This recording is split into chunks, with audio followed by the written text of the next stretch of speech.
All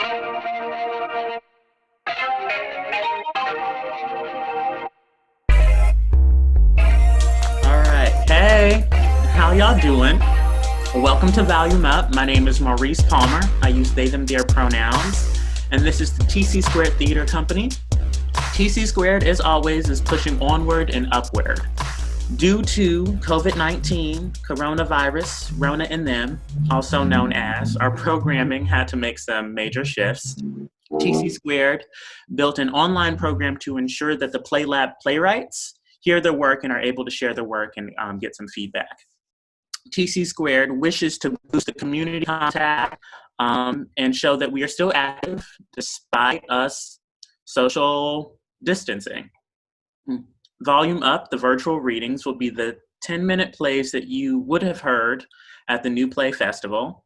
There will be a rehearsal with the playwrights, the directors, and actors, followed by a virtual reading on YouTube, which we hope you will all watch, subscribe, comment, like, all that good stuff. We value the feedback and we want to see you there. The playwrights have given us permission to show their work, but you need to understand that these are truly works in progress, and some of them just their first drafts. To find out more about the programming, visit www.tcsquaredtheatercompany.org. All right, thank you for hanging with us for this introduction. We'll move right into it. So again, my name is Maurice. I use they, them, their pronouns. I'm directing Concrete Dreams by Krysten Carol. I'm going to pass it over to Mark to do his introduction. I'm Mark Norton. I use he and they series of pronouns, and I'll be reading for Junior. What's up, folks? My name is Kadahj, KB, and I'm going to be reading for Kevin, KB. My pronouns are he, him, his. All right, cool. Well, let's take a breath together, and then I'll go ahead and I'll reach the stage directions, and we'll move right into it. Act 1, Scene 2. Kevin, African American, late 20s, early 30s, and Junior, African American, 15. Enter Kevin. Kevin is wearing trousers, a white shirt, and a tie. Junior is wearing an LA Lakers basketball jersey, number 8. Yo, son, this is sweet. Yeah, I knew you would approve. When Piccolo told me where you were working, I was like, psh, man, get out of here. But he was right. This is like keeping up with the Kardashians, Rich. After all we've been through, you still doubt me? I'm hurt. Bro, don't act like you don't stretch the truth. I don't. What about Miss Washington? My 9th grade English teacher with the big... Yo, really? Man, that's how you talk about women? Only the ones I'm not related to. You told me back in the day she was your girl. Right. My home girl. Man, please. That's not what you meant.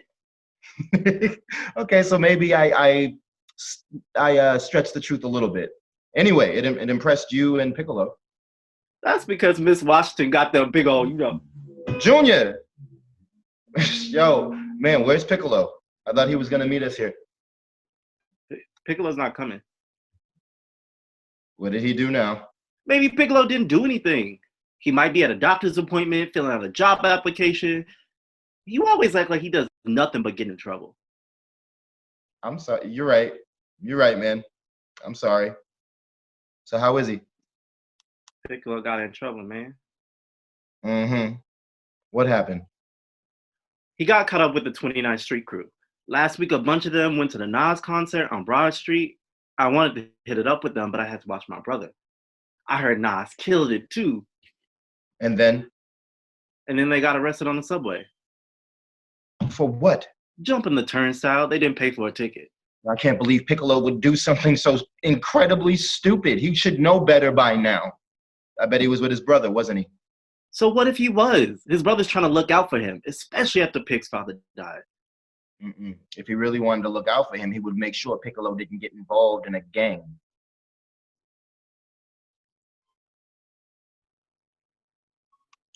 I still don't know why they got arrested, though. It's not like they were dealing crack, robbing a convenience store, beating anybody up. No, none of that. Piccolo gets arrested and thrown in jail for not paying $1.25 for a ticket. Look, the police are cracking down on crime, all right? To you, it's just $1.25. But if the police ignore it, who's to say Piccolo and his crew won't go on to bigger crimes? They're not cracking down on all crime, KB. They just black crime. These cops roll up into our communities, arrest us if we breathe in the wrong direction, and then they get promoted for it. Yo, things aren't always so black and white. Pun intended. I knew you wouldn't understand. Now I get why Piccolo didn't want to tell you. Oh, see, here we go again. I don't understand because I didn't grow up in the hood, right? Just because you're black don't mean you get it. I mean, you grew up in the suburbs. Your life was like a Cosby Show episode. There was nothing functional or middle class about my childhood. My mom worked 3 jobs just so we can eat, and my father spent most of my life in jail. Just because I grew up or didn't grow up here, it doesn't mean that my life was some walk in the park. Is this the part where you tell me about eating peanut butter and jelly sandwiches for lunch? I still get triggered just watching somebody eat cocktail peanuts. Whatever you do, don't come around my place telling me that story.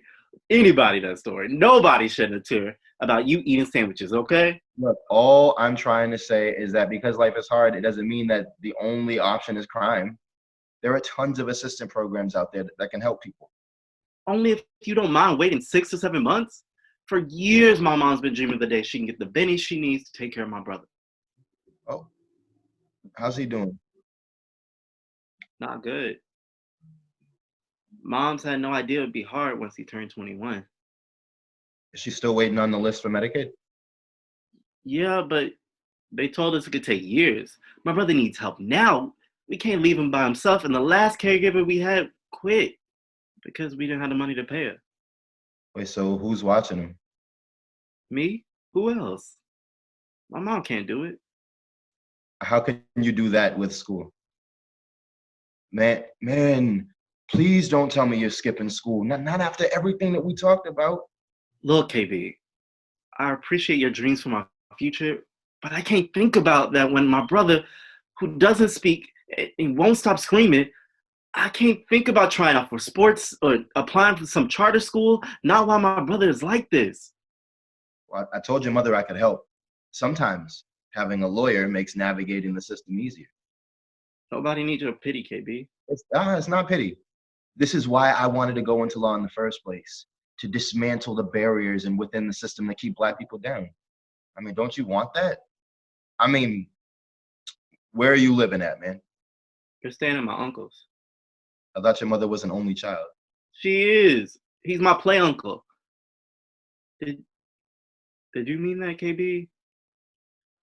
About helping us? You know I did, Junior. You're like a brother to me. Hey, brothers? For life. Nice. Nice. How did that feel? It's okay. Yeah. Just okay. I thought it felt solid. I thought it was really good. I thought the beginning of the scene was really nice. It had a nice jovial energy. It was bouncy, it was buoyant. And then you two connected really well. And then it tapered off in a really tender way, which I thought was nice. And you started talking about your brother, Junior. Pulled a little bit of heartstrings. So it's like, oh. Yeah. Do y'all have any questions? No? You solid? No. All right. Yeah. Well, good work. We'll move right on to the second one. So Act 2, Scene 1. Give me a thumbs up when you're ready. Bet. Act 2, Scene 1. Junior and Kevin enter the law office. Kevin enters first, full of silent rage. Junior trails behind him and is slightly disheveled. Thanks, KB, for posting my bail. My mom said she figured out a way to pay you back so you don't have to worry at all. Why would I be worried? I don't want you to think that she's not good for it because she is. If you think that I'm worried that she'll rob a convenience store to pay me back what she wait. You've already been there and done that. Look, it's time you heard my side. What side? KB, if you could just listen to me, tell you I what don't want to happened. hear it, Junior. I read the police report. You know, the actual facts. You and Piccolo held up a 7-Eleven on Chestnut Street with a 9mm semi-automatic handgun. The convenience store clerk wasn't fast enough getting the money out of the drawer, and Piccolo blew his ear off. The two of you then ran away with all the money in the drawer. No, KB, that's not Now, it. you're about to spend the next 25 years of your life behind bars. And for what? Like, guess how much it was worth? Do you know? No. $45. What were you going to do with $45, Junior? I didn't know, KB. You have to believe me. Piccolo asked me to stop at the store to pick up a soda, and that's all we were supposed to do. I didn't even know what was going to happen until it was too late. All right, great defense, Junior. Really. Jurors eat up a really good Twinkie defense. I'll be sure to make sure your public defender uses that in the opening statement. Wait, public defender? You can't be serious, man. Try me. But some public defender's not going to care whether I get locked up. Everybody I know who's had a public defender's gone to jail. Ooh, and you know something? We wouldn't even be having this argument right now if you had just stayed away from Piccolo like I told you to. So now it's my fault. You had a choice, Junior. A choice. And you made the wrong one. So now you have to grow up and live with the consequences. But what about my mom? What about my brother? No. Maybe you should have thought about that before you went into the store with Piccolo. I only did it because of you. Don't put this on me. I didn't put a gun in Piccolo's hands, and I didn't tell you to rob a store. I had to get the money for my brother. Money that you were supposed to get once you helped us fill out that Medicaid application, but you never did. We waited for hours for you to show up, KB, and you never even called. So me messing up one time drove you to a life of crime? Go to hell, KB. What did you just say to me? I said go to hell. I can't believe you. Like, after all that I've done for you, after all that I've sacrificed for you, you're gonna disrespect me like that? I'll take a few weeks to try to get acclimated to my job, a few weeks when I couldn't be there to help you with your calculus or to help you write a paper, and now you want to tell me to go to hell. You know, when you first walked into the club and introduced yourself, Piccolo turned to me and told me to watch out for you. He said he's seen too many guys like you roll up into the neighborhood so they can say they worked in the hood with inner city kids, so they look good on their damn resume. He told me that you were nothing but a sellout, but I didn't believe him. I told him that maybe, this time, you'd be the one that was different. Well, then I'm so sorry to have disappointed you. But since I'm such a sellout, then I guess you won't be needing my services, will you? So that's it, huh? I think we've said all that we've had to say. This whole time, KB. I really thought we were fighting the same fight. I never thought that one day you'd be fighting me. See, what you fail to understand, Junior, is that I'm still fighting the fight. It's just on my own terms and in my own way. Now step.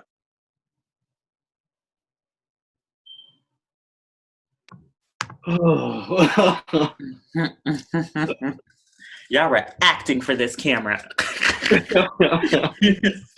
I was like, work. Cool. How did that feel? That was fun. That was fun. That was heavy. Yeah, it was. This was nice, though. There was a nice, it was kind of like watching a tennis match. I was like, ooh,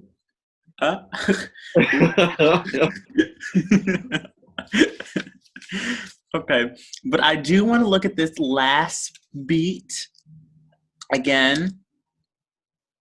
If we can take it from Go to Hell, KB, your first one, Junior, and just later on page 52, Kevin, I want you to lean into dismissing him, dismissing his opinion, dismissing Junior's thoughts, dismissing Junior's feelings.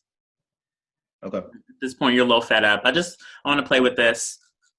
In Junior, I want you with that, when you first walked into the club and introduced yourself, can you try to hurt him with that bit? Yeah. Yeah? All right. Cool. Whenever you're ready, I'm going to log off and take it from Go to Hell, KB.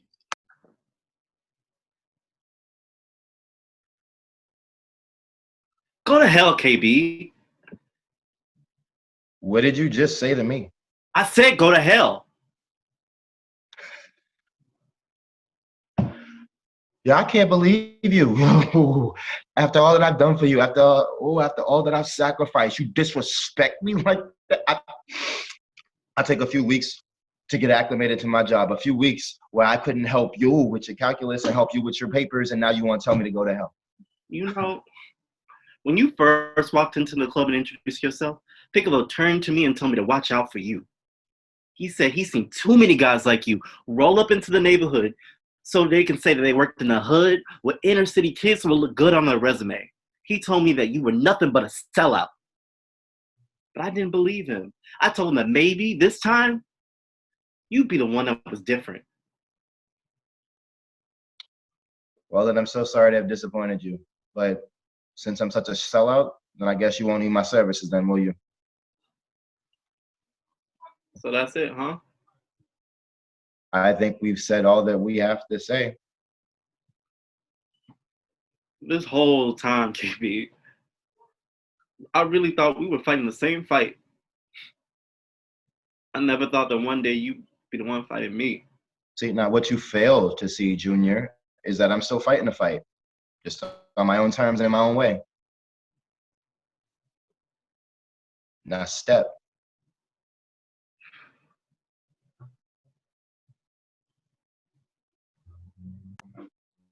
Nice. How did that feel?